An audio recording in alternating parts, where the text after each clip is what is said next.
DA নিয়ে সরকারের কৌশল, রাজ্য সরকারের কৌশল নির্বাচনটা ক্রস করে দেওয়া, তারপর ডিএটাকে আলটিমেটলি মেরে দেওয়া।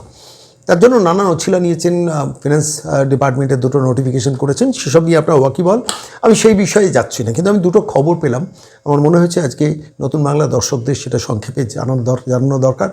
নির্বাচনের সময়ও ডিএ সংক্রান্ত ব্যাপারে যে লড়াইটা জারি থাকছে, জারি থাকবে, তার কিছু ইঙ্গিত আমি পেয়েছি। আপনাদের জানিয়েছি, সংগ্রামী যৌথ মঞ্চ বাড়ি বাড়ি যাওয়ার পরিকল্পনা শুরু করেছেন, মানুষকে বোঝাবেন এই প্রতারক সরকার নানানভাবে মানুষকে প্রতারণা করছে, ডিএ নিয়ে বিভিন্ন সেগমেন্টেশন করছেন। 2016 থেকে 19, 2008 থেকে 16, 2008 থেকে 16 হিসেব হবে, 2016 থেকে 19 আমি অ্যাকাউন্টে দেব, কিন্তু group A, group B, group C যারা আছেন তারা এই টাকা 2 বছর পাবেন না। পেনশন ফান্ডে, প্রভিডেন্ট ফান্ডে দেবো, জিপিএফ ফান্ডে দেবো, কিন্তু সেই ফান্ডে টাকা জমা পড়ছে কিনা আপনারা কেউ জানবেন না। কি অদ্ভুত একটা নৈরাজ্যের শয়তানির মানসিকতার প্রতারণার ছক না থাকলে একটা রাজ্য সরকার এই কৌশলটা নিতে পারে।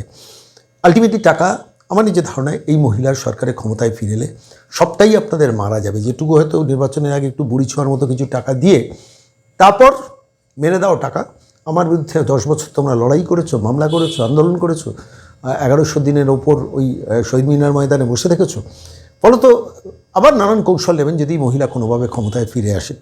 আমি ঠিক সেই প্রেক্ষিতে দাঁড়িয়ে খবর নিচ্ছিলাম, যে খবরটা গতকাল পেলামও, যে সংগ্রামী যৌথ মঞ্চের পক্ষ থেকে সরাসরি সুপ্রিম কোর্টকে জানানো হচ্ছে টাকা ফেরত দেওয়ার তো শুধু নয়, টাকার সঙ্গে এই যে 2008 থেকে 2019 পর্যন্ত যে টাকাটা আলটিমেটলি বকেয়া হয়েছে আপনাদের পেনশনের রিলিফ কিংবা ডিএ হিসেবে, সেই টাকা সুদসহ টাকাটা দিতে হবে। শুধু টাকা নয়, টাকার সঙ্গে সুদটাও দিতে হবে, এবং সেই সংক্রান্ত মামলা সম্প্রতি সুপ্রিম কোর্টে হচ্ছে, তার প্রস্তুতি পূর্ণদমে চলছে। খবরটা পেয়ে আমি সরাসরি সংগ্রামী যৌথ মঞ্চের ভাস্করবাবুর কাছে জানতে চেয়েছিলাম, কি বলেছেন তার মুখ থেকেই শুনবেন।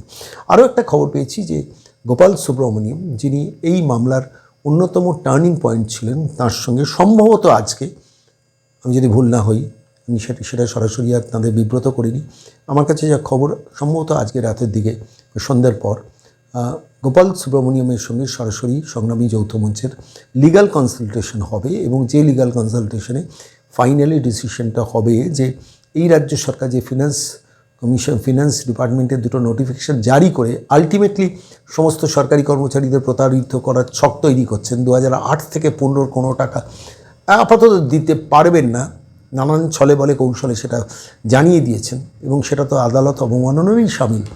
ফলত এই সামগ্রিক বিষয়টা নিয়ে সুপ্রিম কোর্টে আরেকবার ঝাঁপানো এবং কামড়টা দেওয়া, সেইটা প্রস্তুতি চলছে। দুটো খবর আমার কাছে মনে হচ্ছে খুব গুরুত্বপূর্ণ।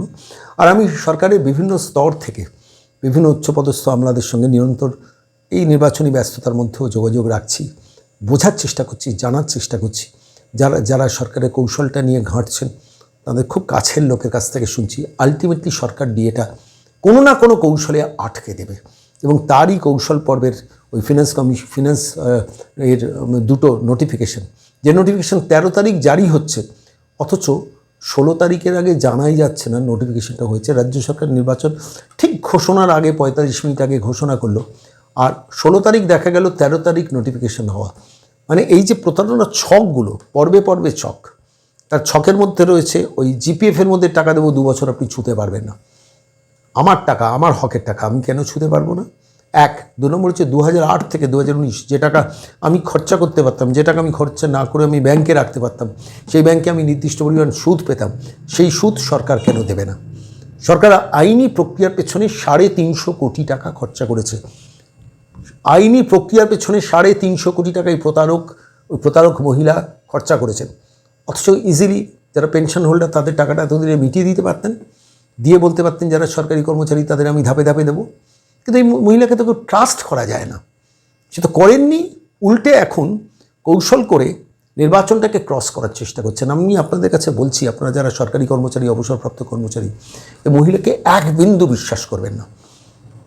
নির্বাচনে যদি কোনো ক্রমে ইনি ক্ষমতায় এসে যান, ইনি কিন্তু কোনো সরকারি কর্মচারীর অধিকার, না কন্ট্রাকচুয়াল কর্মীরা পার্মানেন্ট হবেন, না অপূর্ণ পদের রিক্রুটমেন্ট হবে, আর ডিএটা তো মারবেনই মারবেন, এটার জন্য জ্যোতিষী হওয়ার দরকার নেই। আমি সরাসরি সংগ্রাম যৌথ মঞ্চের ভাস্কর ঘোষকে জিজ্ঞেস করেছিলাম যে খবরটা আমি পেলাম যে আলটিমেটলি সুদসহ ডিএটা ফেরত পাওয়ার জন্য একটা আইনি লড়াই আদালতে আপনারা পিটিশন করছেন। আমার কাছে একটা খবর আছে, খবরটা কি ঠিক? কি বলেছেন ভাস্কর ঘোষ, শুনুন। নমস্কার ভাস্কর দা। হ্যাঁ দাদা, নমস্কার। বলছি আরো একটা খবর পেলাম, যদিও সারাদিন আমার খবরের সন্ধানে থাকি, যে সংগ্রামী যৌথ মঞ্চের পক্ষ থেকে মামলায় সরাসরি আপনারা ইন্টারেস্টের জন্য, অর্থাৎ যে বকেয়া দিয়ে 2008 থেকে 16 পাওনা, যেটা সরকার এখন মানে না দেওয়ার নানান ধরনের নতুন কৌশল করছে, তো সেখানে দাঁড়িয়ে আপনারা আবার আদালতে আরেকটা মামলাও করছেন, যেখানে 2008 থেকে 2016 এই পুরো বকেয়া টাকাটা দিতে হবে, ইন্টারেস্ট সহ, অর্থাৎ সুদ সহ দিতে হবে। খবরটা কি ঠিক? আমাদের কাছে যা খবরটা এসছে। হ্যাঁ, খবরটা মোটামুটি আপনি ঠিকই পেয়েছেন, কিন্তু একটু খবরটার মধ্যে সংশোধন হবে আর কি। সেটা আমাদের যখন মামলা শেষ দিন, যখন শুনানি মানে কনক্লুড হচ্ছে, তখন আমাদের আইনজীবী, আহ, আমাদের সিনিয়র আইনজীবী ছিলেন না, বিক্রম মানে গোপাল সুব্রমণিয়াম জি ছিলেন না, কিন্তু রচিকেতা যোশী জি ছিলেন আরেকজন সিনিয়র আইনজীবী। তা তিনি ইন্টারেস্টের কথাটা বলেছিলেন, আমরা বলা করিয়েছিলাম যে এত বছরকার বকেয়া এবং এত বছর ধরে সরকার এটাকে এই করে রেখেছে, আর এই টাকাটাও যেটা পাওয়া যাচ্ছে প্রিন্সিপাল অ্যামাউন্ট, সেটারও কিন্তু ডিভ্যালুয়েশন হয়ে গেছে মানে সময়ের সাথে সাথে। সুতরাং এটা কম্পাউন্ড ইন্টারেস্ট দেওয়া হোক। কিন্তু আমরা দেখলাম যে সেটার জাজমেন্টের মধ্যে রিফ্লেকশন হয়নি। তা আমরা সেটাকে ভেবে রেখেছি যে 1/4/2008 থেকে 31/12/2019 পর্যন্ত সময়কালের যে বকেয়া, সেই বকেয়াটাকে কম্পাউন্ড ইন্টারেস্ট সহ দেওয়ার জন্য কোনো মানে রাস্তা খোলা যায় কিনা, সেটা নিয়ে আমরা আমাদের সিনিয়র আইনজীবী মাননীয় গোপাল সুব্রমণিয়ামজির সাথে মানে বসার চেষ্টা চলছে আমাদের। তার সাথে বসে সেটা আলোচনা হবে, তিনি যেভাবে মতামত দেবেন সেই অনুযায়ী আমরা মানে প্রসিড করব। তাছাড়া এই মামলাটা তো 15 তারিখে আবার শুনানি হওয়ার কথা, তখন সেটাকে তো তোলা হবেই। এবং তার সাথে রাজ্য সরকার যে বিভিন্ন রকমের ছলাকলা করেছে, সুপ্রিম কোর্টের কমিটির উপর আবার নতুন করে কমিটি করে পরে আবার একটা করা, এইসব বিষয়গুলোকেও আমরা সেদিন তুলে ধরবো আর কি। সমস্ত বিষয়গুলোই আমাদের থাকবে। সেটা তো 15ই এপ্রিল। হ্যাঁ, কি বলছেন? সেটা তো 15ই এপ্রিল, সামনের মাসে। হ্যাঁ, 15 এপ্রিল। এবার আমরা মানে আমাদের আইনজীবীদের, সিনিয়র আইনজীবীদের, তার আগে ইন্টারেস্ট ক্লেম করে মামলা কি জমা করবেন? মানে সেটা তো আমাদের ভাবনা সেটা। এবার সেই ভাবনার সাথে আমাদের সিনিয়র আইনজীবী যিনি গোপাল সুব্রমণিয়াম জি, তিনি যদি একমত হন তাহলে অবশ্যই সেটা আমরা করব। সেটা যদি একমত হন তাহলে অবশ্যই আমরা সেটা মানে প্রসিড করে তাড়াতাড়ি করে আমরা সেটা করে দেবো। মানে Interest আপনারা claim করে। ডাইরেক্টলি ইন্টারেস্টটাও ক্লেম করবেন। 8 থেকে 18 আমার টাকা ব্যাংকে থাকলে ইন্টারেস্ট পেতাম, কিন্তু আজকের দিনে দাঁড়িয়ে সরকারকে যখন সুপ্রিম কোর্ট দিতে বলছে তখন ইন্টারেস্ট ছাড়া দিচ্ছে, সুতরাং আমি আর্থিকভাবে লুজার হচ্ছি। এইটা হবে হ্যাঁ, লজিক।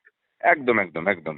এবং আচ্ছা, এবং তার থেকে বড় হচ্ছে যে কি, মানে আমাদের অরিজিনাল যে ছিল, মামলা ছিল, সেই মামলার মধ্যে ইন্টারেস্ট এর কথাটা লেখা ছিল না। সাধারণত এইসব ফিনান্সিয়াল ম্যাটারের মামলাতে ইন্টারেস্ট ক্লেম করা হয়ে থাকে আর কি। তো যাই হোক, সেটা ছিল না যখন, তখন এবার আমরা চেষ্টা করে দেখি সেটা যদি করা যায়। এটা খুব কার্যকরী ইম্পর্টেন্ট করা একটা পয়েন্ট আপনি দর্শকদের জন্য শোনালেন। ধন্যবাদ। সংগ্রামী যৌথ মঞ্চ, আপনারা যদি এটাকে ইনক্লুড করে মামলার দিকে যেতে পারেন, 1 নম্বর। 2 নম্বর, আরো একটা পয়েন্ট আমি শেষকালে আরেকবার বলবো। বহু মানুষ আমাকে বলছেন যে এই যে এই প্রভিডেন্ট ফান্ডের গেরোটা করা হয়েছে, প্রভিডেন্ট ফান্ডের মধ্যে যে টাকা ঢোকানো হবে, আপনি 2 বছর লক কিয়া যায় করবে, এবং এটা এটা এটা কি মানে এইটাকে তোলানোর চেষ্টা করবেন আপনারা আইনগত প্রসেসের মধ্যে এখন? সেটাও আমাদের আলোচনার বিষয়ের মধ্যেই আছে। হুম হুম।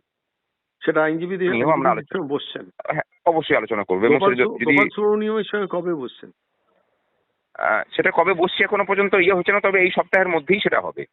সেটা কোন দিন মানে তারিখ, সেটা ওনার সময় অনুযায়ী তো হবে। হুম, এখন সেই অনুযায়ী আমাদের মানে তারিখ ঠিক হবে আর কি। ঠিক। অনেক ধন্যবাদ ভাস্করবাবু সঙ্গে থাকার জন্য। আর ধন্যবাদ লড়াই দাদা। আরো তীব্র করুন, কেন এই প্রতারক মহিলা কিন্তু কিছুতেই আপনার টাকা দেবেন না। That is final. মানে মানে আমি যা যা খবর কালেক্ট করছি, ওই জাস্ট কৌশল দেখিয়ে, টোপ দেখিয়ে, গাজরের হালুয়া ঝুলিয়ে উনি এই নির্বাচনটা ক্রস করে যেতে চাইছেন। আর নির্বাচন ক্রস করে গেলে যদি কোনো কারণে উনি ক্ষমতায় আসেন, উনি 1টি টাকাও ডিএ দেবেন না। এটা আমি অন্তত নিশ্চিত বিশ্বাসী হয়েছি। মানে সেটা নিয়ে আমাদের মনেও কোনো, যে কারণেই আমরা মানে বদলানোর ডাকই দিয়েছি এবং এই নিয়ে আমাদের প্রস্তুতিও চলছে। গতকালকে আমরা প্রেস কনফারেন্স করে ঘোষণা করেছি। আর আমরা যেটা ঘোষণা করি আমরা মোটামুটি সেটাকে কার্যকরী করার চেষ্টা করি। সেটা 3 বছর ধরে রাজ্যবাসী সেটা বুঝতেও পেরেছেন। এর জন্য চেষ্টার কসুর থাকবে না সেটুকু বলতে পারি। এবার দেখা যাক কি হয়। ঠিক আছে, অনেক ধন্যবাদ ভাস্করবাবু সঙ্গে থাকার জন্য।